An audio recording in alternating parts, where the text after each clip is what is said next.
MSV Safena, one of the sailing ships of jadwet, which was later given to the Central Tribal Cooperative Society. India's first President Dr. Rajendra Prasad, along with Mr. Y.M. Jadwet, visiting Jadwet residence in Car Nicobar Island in 1954. Mrs. Indira Gandhi, then Prime Minister, with the members of the Jadwet family at Port Blair. Mr. Yusuf Jadwet, Managing Director of EHL, the Central Tribal Cooperative Society, welcoming the Lieutenant Governor of Andaman and Nicobar Islands, Sri M. L. Company at Car Nicobar.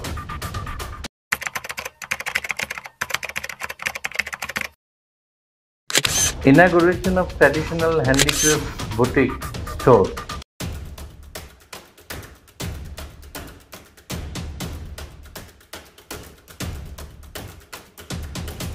Welcome to a whole new episode. As you can see, we have a young, bright, I'd say mind with me today. And if you have heard of Andaman and Nicobar Island, the history of this scenic place, Andaman and Nicobar, cannot be thought of or cannot be narrated without history of this family, the Jadwet family. We are really honored and happy to have one of the members, the 5th generation scion of the Jadwet family, Mr. Ibrahim Jadwet, with us. So we'll have a nice chat, hopefully a very interesting chat for you as well. So let me start with asking you, how did the Jadwet family land up in Andaman and Nicobar Island? First of all, sir, I'm really thankful that you invited me and to narrate a story on our family history. So Jadwets, the origin is actually from a village called Mota Varacha in a Surat district in Gujarat. And during late 1890s, Burma used to be very prosperous. A lot of people from India used to go to Burma for trade or for business opportunity or even to work, like how these days we go to Europe or West. So similarly, my great-grandfather's father, he went to Burma in search of new opportunity, and during that time the capital of Burma was Molmen. It was not Rangoon. So he established a trade in Molmen, and then later on he expanded to Rangoon and Mergui, which are other two cities of Burma. And then he also used to have sailing boats that used to go from Burma to Nicobar Islands, collect coconut from there, and then bring back to Burma and then sell. So basically there was no like trade in the sense, there was no monetary transactions, but it was basically a barter system. The Nicobari tribals, they wanted essential commodities, so they used to, in exchange for coconuts, they used to take back essential commodities. So that's how the thing was going on, and then suddenly in 1938 or 39 there was World War II, and the British suspended all the trade of Nicobar Islands, so there was no traders allowed to go to Nicobar.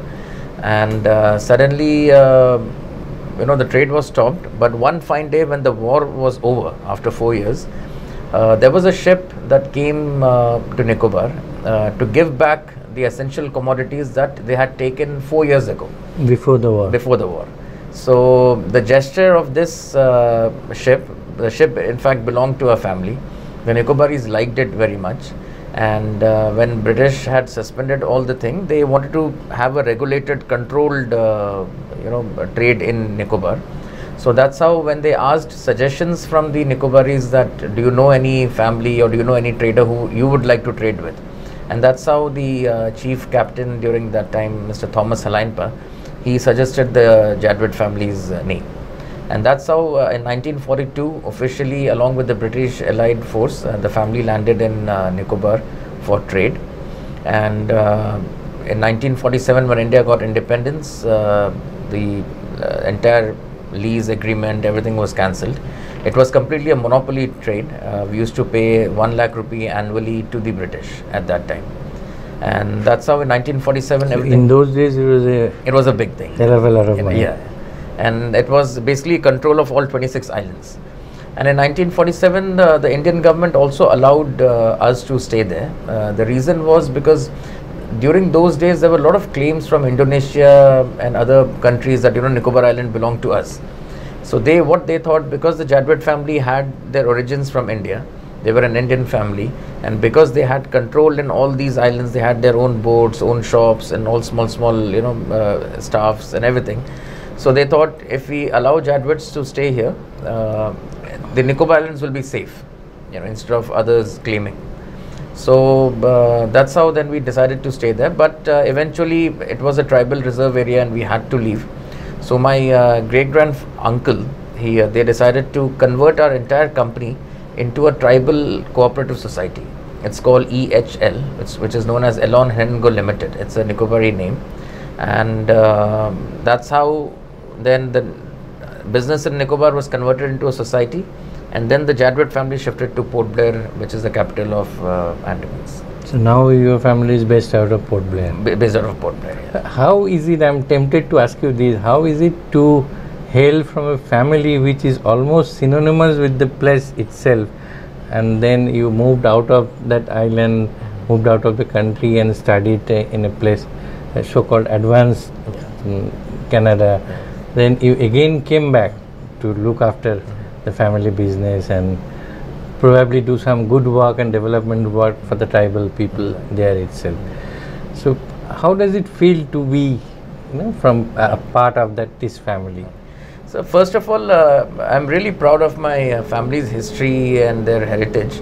Not because they were, a wealthy business family, because they had made a lot of significant contributions for the welfare of the islands. And we were always raised in a very simple way. Even today, I ride a two-wheeler bike and go around Port Blair city, and it's a very normal, ordinary bike.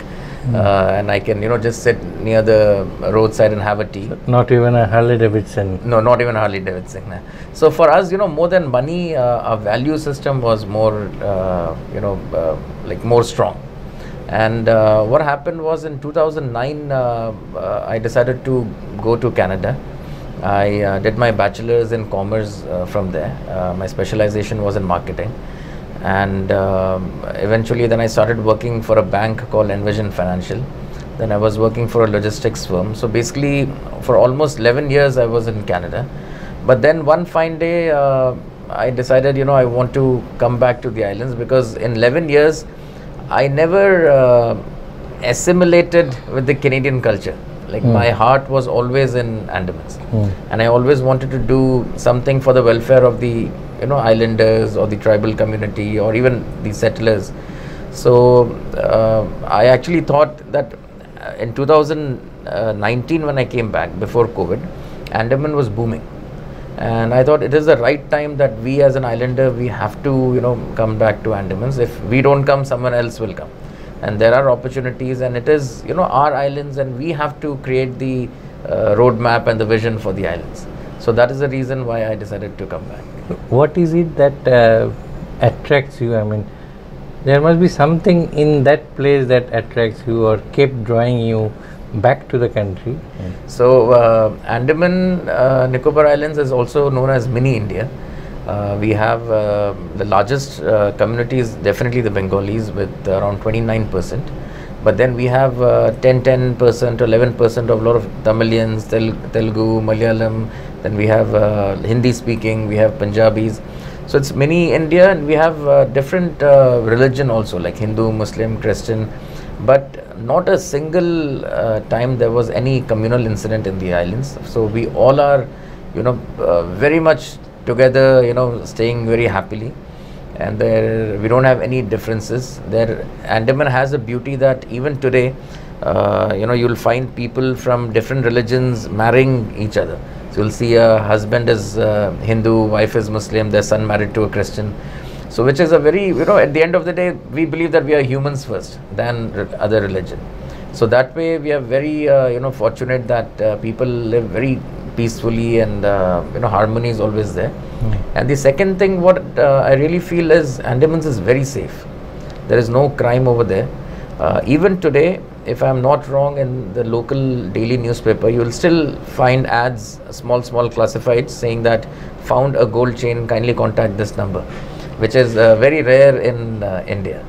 So in any parts of the world, any part of the world, yeah. And so these days, even if you drop a wallet, I'm 100% sure you will definitely find it. Well, there must be any, one of the reasons I feel is, even if you steal something, where will you go? It's ocean all around. So that is one of the advantage. Plus our legal system is also very strict. You will see people always wearing helmets, rule abide, following citizens.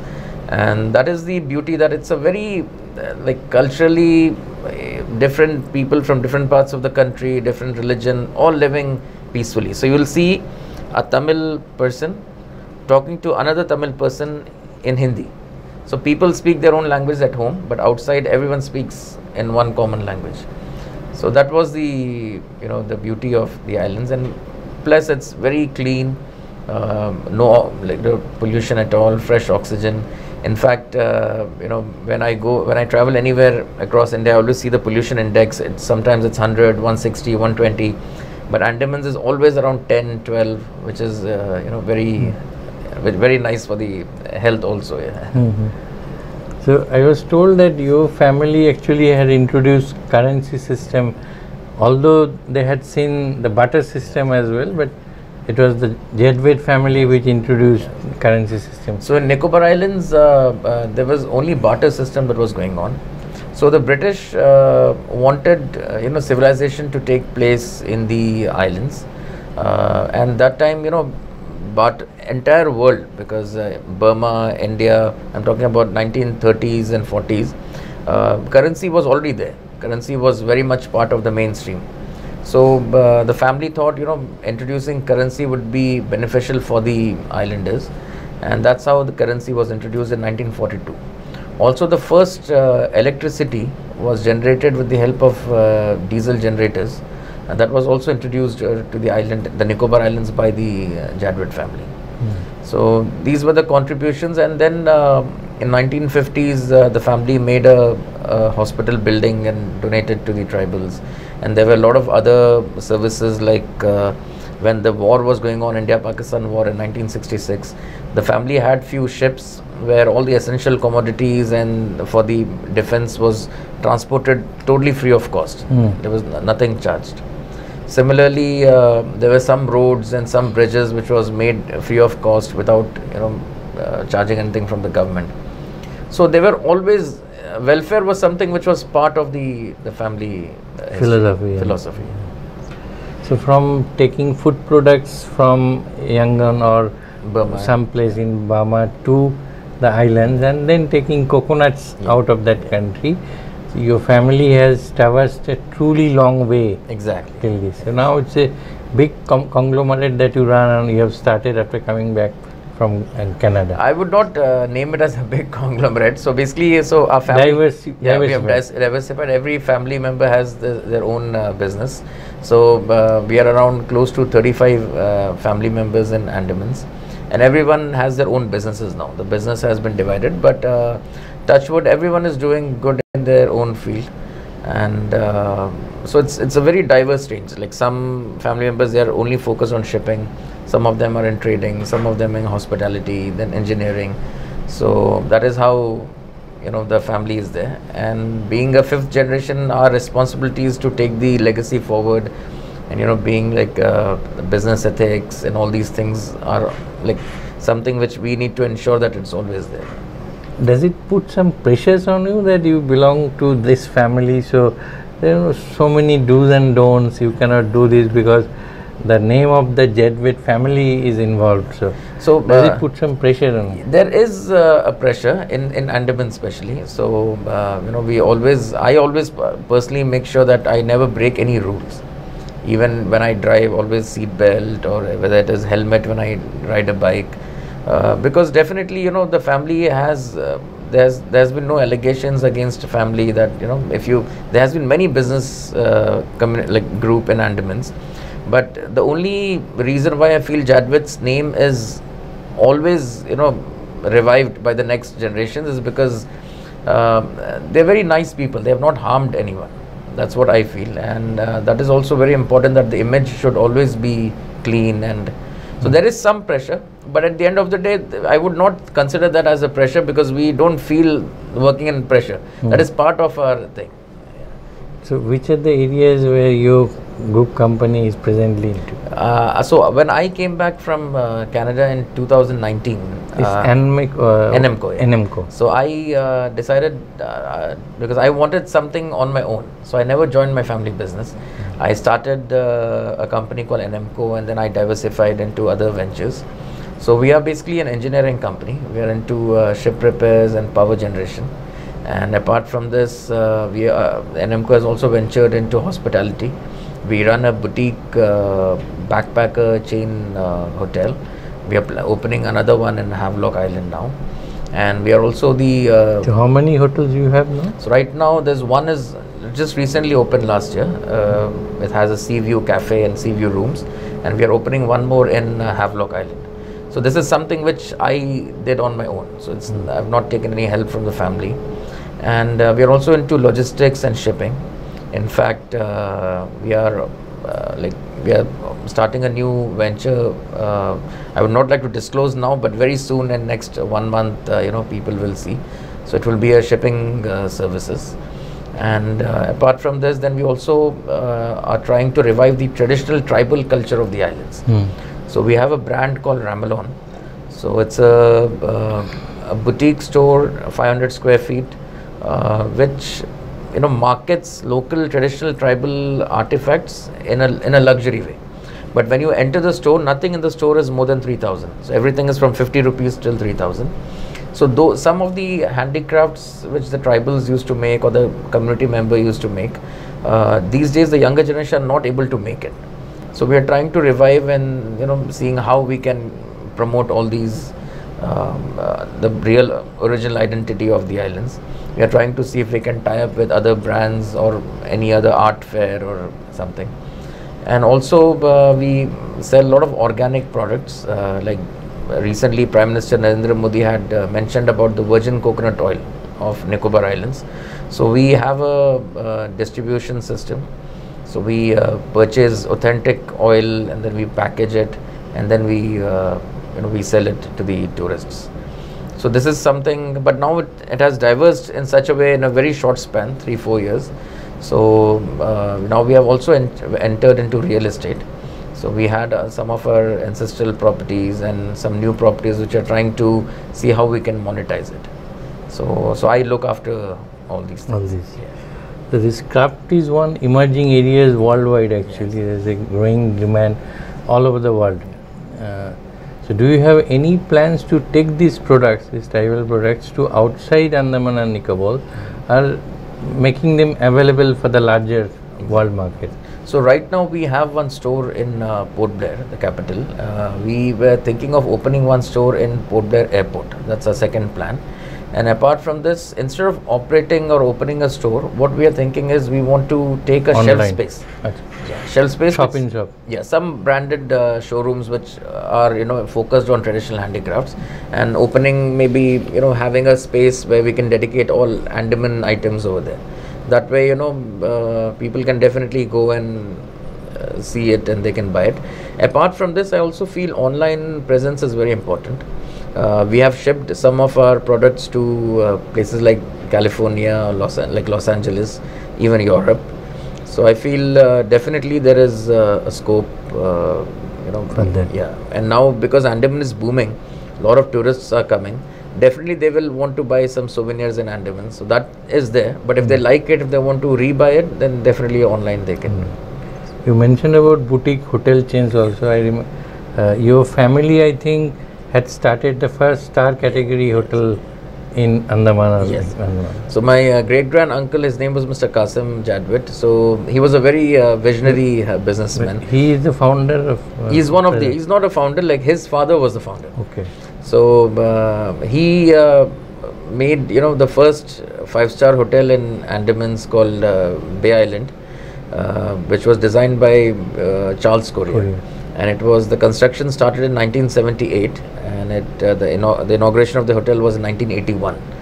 But those days making such a beautiful property, and I think after so many years, even now, I don't see any other hotel in Port Blair, with that kind of landscaping, with that kind of view, or with that kind of architecture. So definitely, the hospitality in other way was actually started by our family. And there are a lot of other things. One of my other uncle, his name is Mohammed Jadwet. He's into shipping. So he started India's first catamaran services. So that's a passenger ferry that goes from Port Blair to Havelock. So a lot of things, our family introduced into the islands for the first time.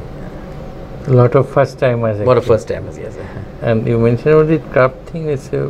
You are also imparting some training to them, or skilling them, upskilling them to. So what happened was, we wanted to do that, but the issue that we are facing is the younger generation. They're not, they don't want to learn because they don't feel any monetized thing in that. So now we are trying to create a demand. Once the demand is created, definitely people will buy. They'll see the money is coming. In our store, I have very beautiful artists. They are like tribal artists who make very beautiful paintings. I know that every month, some of them earn up to 50,000 rupees, which is a very good income. So hopefully, seeing that, other artists will also come on the streamline. And I don't want that, I don't want to create a monopoly saying that, okay, everyone has to come and sell their products to me. But if they want to open their own boutiques, it will be, in a larger scale, it will be better for the islands. The islands will develop, the islands' tradition and culture will, sustain. You are very young, studied abroad, and get exposure to the outside world, the modern world. Do you have any plans to get into some of the new economy sectors, quote unquote, like IT, for instance, AI, for instance, all these areas, or you will continue to focus on the areas which you are already into? No, as a businessman, we are always looking for new opportunities. In fact, AI and the other technologically advanced the IT thing, we would like to incorporate with our existing business system. That is there for sure. So adoption of technology, because we don't want to be outdated in the market. And apart from this, we are exploring new opportunities in terms of renewable energy, like solar or wind. But that is, I still feel for Andaman is too far. And then there are other. If I am not wrong, Andaman is one area we had taken the first step towards solarization. A lot of Indian companies, if I am not mistaken, L&T went there. Yes. To start something. Yeah, so it was 2016. Yeah, they had a solar. Things didn't work out. Things did not work out because there were some technical issues, plus heavy rains in Andamans. Maybe wind power may work there. Yes, there are some islands that they had identified for which is suitable for wind. Hopefully, I think the new government, when they come, new development, and they have more vision. Now the Great Nicobar project is coming up very quick. So I think Great Nicobar project might be a game changer, because that will be a port which will counter Singapore and Hambantota in Sri Lanka. And Great Nicobar is rightly situated in the entrance of the state of Malacca. So most of that ships passes through that. So a transshipment coming there will definitely help the country's economy also. So many people who have been to Andaman, those two islands, when they come back, they say Andaman and Nicobar has the potential to become a kind of the Thailand of tomorrow, or maybe Sri Lanka, because Sri Lanka is having a lot of political and social unrest. So what about the tourism sector? Tourism, I feel it has increased tremendously. Last year we had a flight from Kuala Lumpur, Air Asia, where actually a lot of tourists from Europe, it was easier for them to come to Malaysia and come to Andamans. Tourism is definitely something which will grow, but now we need to focus on infrastructure, like better hotels, better restaurants, better facilities for tourists. And earlier what used to happen was Andaman, we used to compete with places like Pondicherry or Goa, or let's say Daman or anywhere. But now I feel it's time that we prepare ourselves and compete with international destinations like Phuket, Bali, Sri Lanka. I think if we do that and if we create that kind of infrastructure, definitely we'll overtake them. Because our underwater marine life, I've been to so many countries. I've also done diving in Mauritius. But the marine life in Andaman is very rich because it's untouched. Even our beaches are very clean. So definitely tourism is something which in coming years it will do very good. So other than hotels, do you have any plans to get into tourism sector and to give it a fillip actually? Tourism in the sense, we want to create an experiential hotel kind of thing, where everything is organic. You feel the essence of the tribal culture, or even whatever you're eating, let's say the tribal menu or the local menu. We have communities like Bengali, Malayalam, Ranchi, like all settled in Andamans. So a blend of food, a good cuisine. So definitely tourism is something where entire sector is interlinked. So if a tourist comes, definitely the auto driver or the taxi driver will earn money, the airline ticket will earn money, hotel will earn money. It's a chain. It's a chain, yeah. So definitely in that sense, we want to give a good experience to the tourists. We want to at the end of the day, it doesn't if you just have beaches, it won't sell, because beaches are also there in Jamaica, like Bahamas, beaches are there in Philippines, beaches are there in like Sri Lanka. It has to be a story that you present, how you present it. Absolutely. That is more important. Storytelling is very important.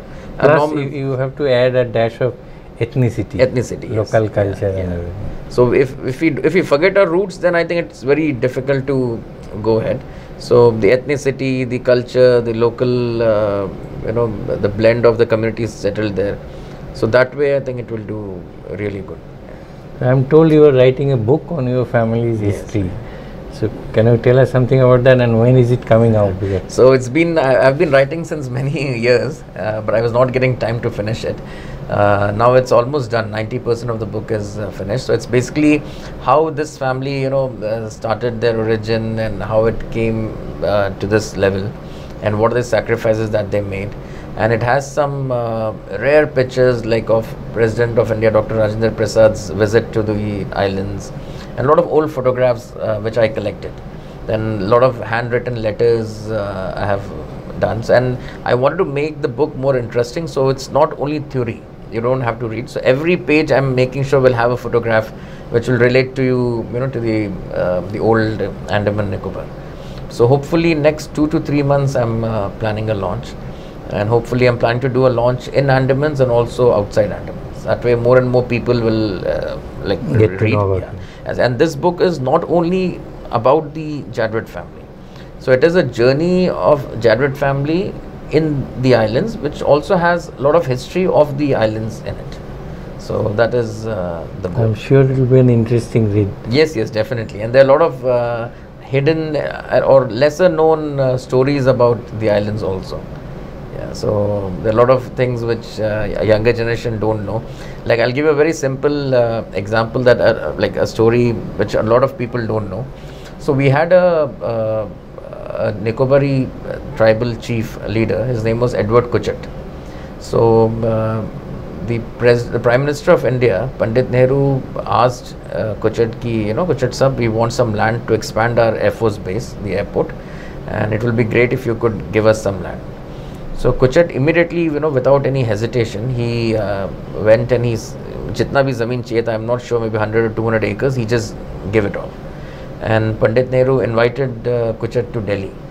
So then he asked Kuchet ki, Kuchet sahab, आपने तो जैसा पूछा आपने उसी time हाँ बोल दिया, तो इसके बदले में आपको क्या चाहिए? आपको अगर कुछ कॉम्पनसेशन चाहिए या फंड्स चाहिए, या इस ज़मीन के बदले में कहीं और ज़मीन चाहिए, या कोई कॉलेज बना के दें.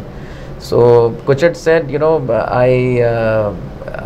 आप जो जैकेट पहना है मुझे वो चाहिए और अभी चाहिए. तो नेहरू जी ने उसी टाइम अपना जैकेट निकाल के कुचट को दे दिया. So you can see the simplicity and innocence of these Nicobari leaders. So if अगर कोई और होता, भले ही बोलता हाँ मुझे इसके बदले 500 करोड़ रुपया दे दो or something. But money never bothered them. It's all about the innocence and the love and the respect that they wanted. So there are many stories like this. So later on, I think when Rajiv Gandhi became the Prime Minister, he made sure Kuchet gets Padma Shri. Then he was awarded Padma Shri for that. So there are stories like this. Yeah. Good anecdotes, and Yes. otherwise pure nostalgia. Yes. Which in itself is a pure bliss. Exactly. You mentioned about this virtual who's who. This is the last question, but you know, you have everything, all the elements. You hail from a family that's pretty well known. In fact, as I started this discussion saying that the history of the islands cannot be complete without the history of your family. The family members with lot of hobnobbing with the virtual who's who, good social work background and everything. So these are all the elements required to become a politician. So do you have anything at the back of your mind to join politics, or has there been any pressure from any quarter, although it's a small country with a limited number of MPs and MLAs? We only one MP. Yeah. Only one MP. But even then, you have all the elements required to be into politics. So any pressure, any inclination? Not really. I would say that as a businessman, we are always neutral. And since those days, you know, my great grandfather, my great grand uncle, he was in fact asked, would you like to go to the parliament? Indira Gandhi had asked him, and he said no, because as a businessman, we always have to be neutral, and we don't want to go into politics because we feel that we can. Whichever party comes in power, we'll always be there to support them or advise them in terms of what can be done better for the islands. But I don't think I'll be ever going into electoral politics. But if there is some advisory position, if the government wants to offer anything, I wouldn't hesitate taking that, because in my way, I feel whatever way, whichever way I can contribute, I think I'll do that.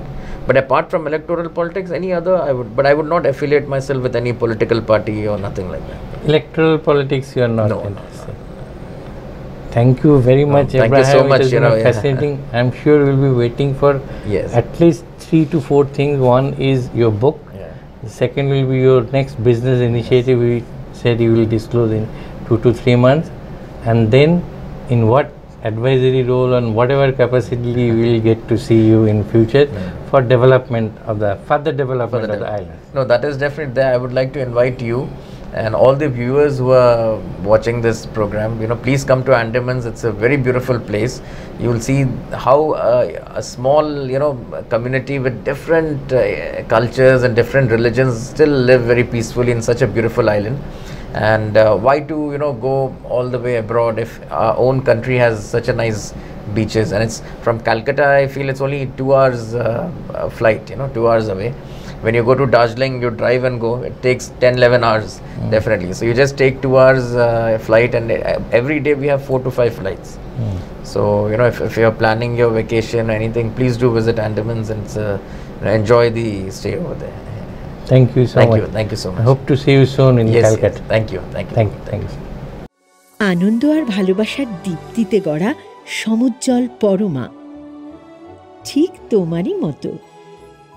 শ্যাম সুন্দর company jewellers, Agartala, Udaipur, Dharmanagar, Kolkata.